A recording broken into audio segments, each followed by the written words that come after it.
I'm on already. Hello. Good morning, fire breathers. So, starting with the gym today, 2019-04-10.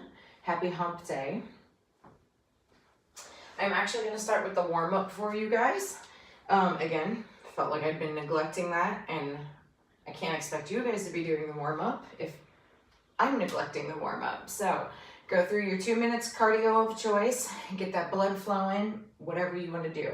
Run, ski, bike, walk, jog, row, jump rope, whatever, jumping jacks, burpees, whatever you want to do to get your blood flowing. After that, you've got glute kicks. So you can do this a couple different ways. This is really just to stretch the front side of your legs. So if you want to do this and stand in place and do a quick little, if you want to run a distance and kind of jog it, stretching that front side, your choice. Whatever you feel that your hips and your quads need. Knee hugs with hold. That's this number. Okay, so you're stretching, getting that balance, opening up those hips, glutes.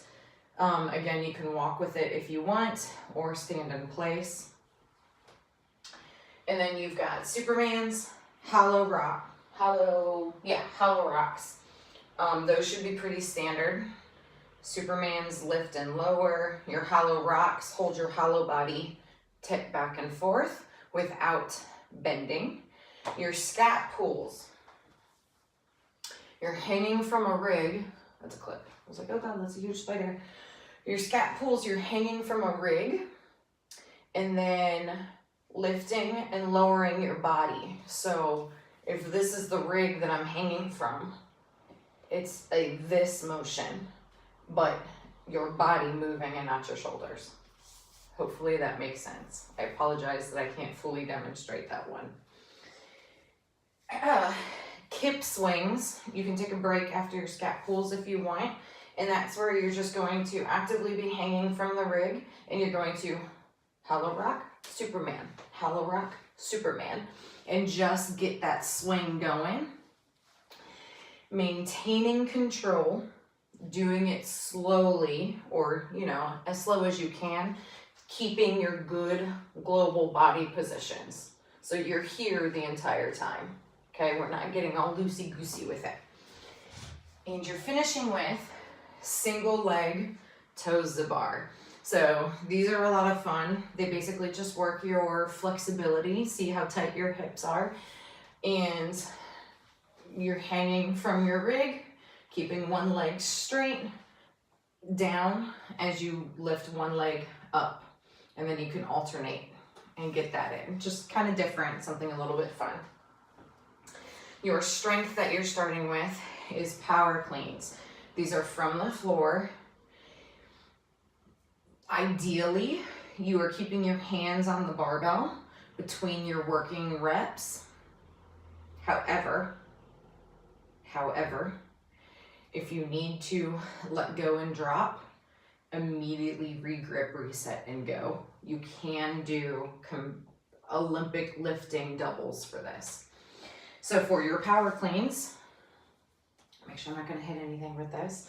From the ground, feet are underneath your hips, right? Hands just outside your thighs.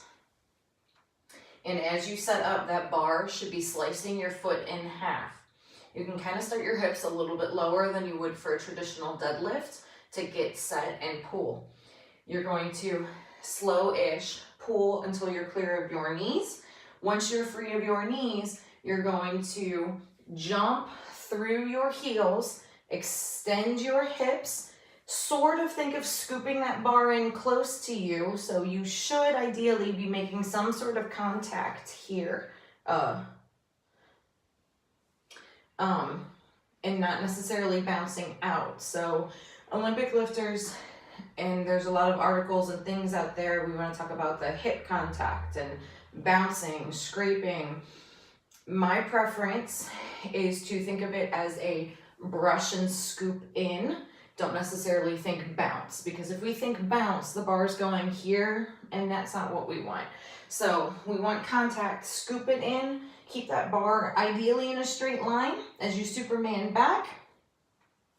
Pull, mini squat, catch it in a good front rack position, and stand up.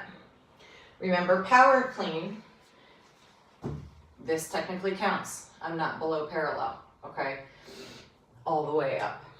So do not make the mistake of having your first sets, which are going to be a little bit lighter, be a muscle clean. Train your hips to snap shut, close the door.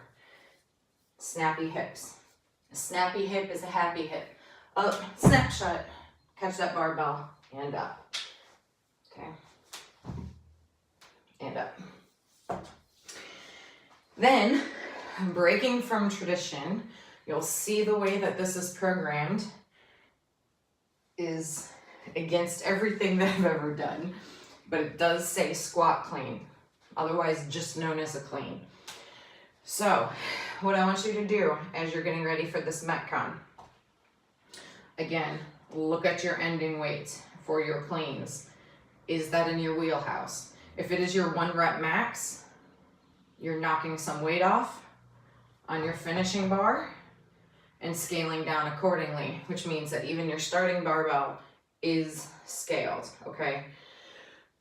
You should be going up in weight as the reps go down, so whatever you're finishing at, move down accordingly. And then notice that the distance on the handstand walk goes up. So make sure you've got your cones or your markers laid out accordingly for this, know how far you're going or how many back and forths you're doing. And same thing with your barbell. Make sure you have your ending weights kind of set up and ready to go as you go forward.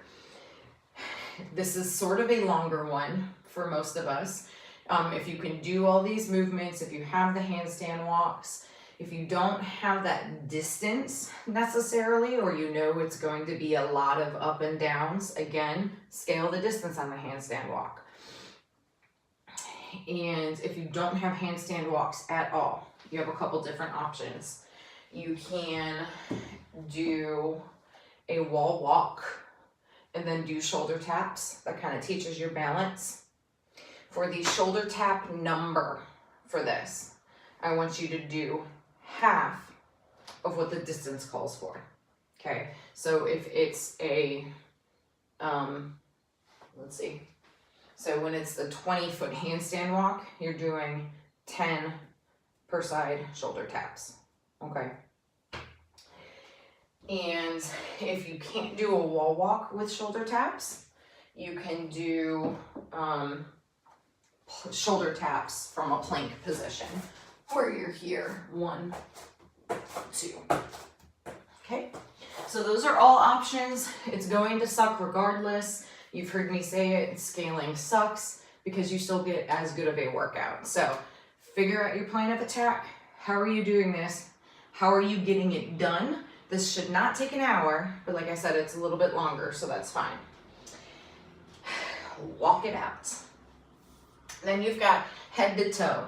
Head to toe is not for time. We're doing it for quality, but again, you're moving with purpose and intention through this. So you've got your double kettlebell front rack hold with every 10 seconds, a press. It can be a push press if you need it to, but ideally it's a strict press. As your minute goes on, it's probably going to be a push press. That's fine. Just make sure you're doing every 10 seconds a press with a front rack hold in between. You can go up in weight for your 3 rounds. Challenge yourself. If you start at a challenging weight and you do that the whole time, again, fine. Single arm overhead kettlebell step ups. You're doing all reps on one side and then switching and doing all reps on the other side. You will note that that is your score. So the heaviest kettlebell that you use for that is what you're going to log as your score. And then Russian twists. You can absolutely do these weighted. You can do them however version you want. Make sure I'm in the frame. So if you want your feet on the ground, C scoop with your spine, and you're moving a kettlebell or a dumbbell side to side, cool.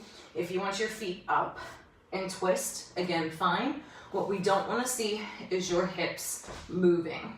We're trying to stabilize our legs and our pelvis as we're twisting our upper body, okay? So, attack with fire, have fun, lift heavy, go fast. We're always getting better. At me, tag me, subscribe, like, follow, spread the word, wear your shirts, and yeah, have fun.